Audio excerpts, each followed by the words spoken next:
நான் சினிமாவில் பார்த்த ஒரு கம்யூனிஸ்ட், ஒரு காந்தியன். அவர் he claims himself to be a Gandhian. ஒரு காந்தியன், ஒரு கம்யூனிஸ்ட். நான் எது கம்யூனிஸ்ட்னு சொல்கிறேன்னா, அவர் ஒரு நாள் கூட இன்னொருத்தர் தனக்கு சாப்பாடு போடுறதுக்கு அனுமதிக்க மாட்டார். அவரே எழுந்திரிச்சு போட்டுக்குவார்.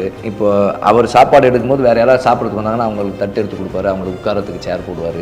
அதை இன்னொருத்தர் எடுத்து கொடுக்குறாங்கன்னா அவர் பதட்டமாயிடுவார். அவர் ஸோ அப்படி ஒரு ஆள். அண்ட் எந்த கான்ஃப்ளிக்ட்லையுமே தன்னை வச்சுக்க மாட்டார்.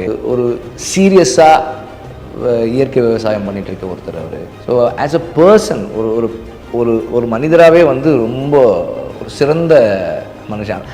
கொடுக்குற வார்த்தைக்கு நிற்கணும்னு நினைக்கிற ஒரு ஆள். இன்னும் ஒரு கமிட்மெண்ட் கொடுத்து அதை செய்யணும், அது தனக்கு எவ்வளோ ப்ராப்ளம் வந்தாலும் அதை கம்ப்ளீட் பண்ணணும்னு நினைக்கக்கூடிய ஒரு ஆள். I think that is showing in the films. அவரோட பர்சனாலிட்டியே அவ்வளோ பெருசாக இருக்கிறதால அது மாதிரி வருதுன்னு நினைக்கிறேன் நான். முன்னால் இருந்தது காட்டிலும் இன்றைக்கி டிரெக்டர்ஸ் ஒரு பிராண்டாக இருக்காங்க. முன்னால் ஹீரோஸ் மட்டும் தான் பிராண்ட் அப்படிங்கிற மாதிரி இருக்கும். அதை தாண்டி ஹீரோஸ் தாண்டி டிரெக்டர்ஸ் பிராண்ட் அப்படிங்கிறது அது ஒரு வகையில் படத்துக்கு ஒரு இதாக இருந்தாலும் கூட அதன் பின்னால் ப்ரொடியூசிங் வரும்போது அது ஒரு இது. ஸோ அப்படி பார்க்கும்பொழுது அஸ் வெற்றிமாறன் ஒரு பிராண்டாக ப்ரொடியூஸ் பண்ணுறது அப்படிங்கிறது பேட்டக்காளிக்கு அது எப்படி ஒர்க் ஆகுது?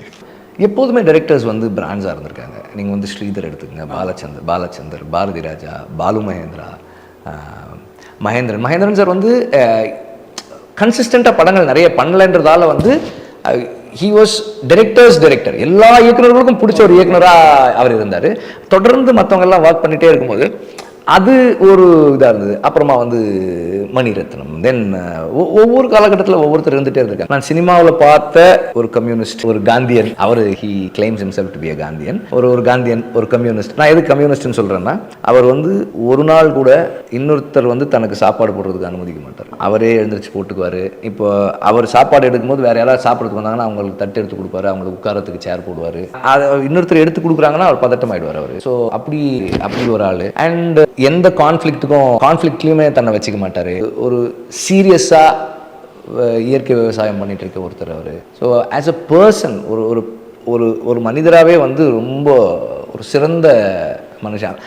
கொடுக்குற வார்த்தைக்கு நிற்கணும்னு நினைக்கிற ஒரு ஆள். இன்னும் ஒரு கமிட்மெண்ட் கொடுத்து அதை செய்யணும், அது தனக்கு எவ்வளோ ப்ராப்ளம் வந்தாலும் அதை கம்ப்ளீட் பண்ணணும்னு நினைக்கக்கூடிய ஒரு ஆள். I think that is showing in the films.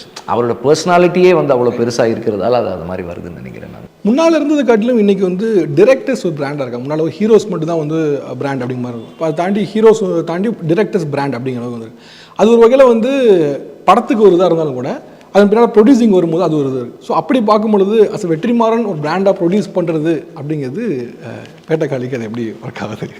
எப்போதுமே டைரக்டர்ஸ் பிராண்ட்ஸாக இருந்திருக்காங்க. நீங்கள் ஸ்ரீதர் எடுத்துக்கங்க, பாலச்சந்தர், பாரதி ராஜா, பாலு மகேந்திரா, மகேந்திரன் சார் கன்சிஸ்டண்ட்டாக படங்கள் நிறைய பண்ணலைன்றதால ஹி வாஸ் டைரக்டர். எல்லா இயக்குநர்களுக்கும் பிடிச்ச ஒரு இயக்குனராக அவர் இருந்தார். தொடர்ந்து மற்றவங்கெல்லாம் ஒர்க் பண்ணிகிட்டே இருக்கும்போது அது ஒரு இதாக இருந்தது. அப்புறமா மணிரத்னம், தென் ஒவ்வொரு காலகட்டத்தில் ஒவ்வொருத்தர் இருந்துகிட்டே இருந்திருக்காங்க.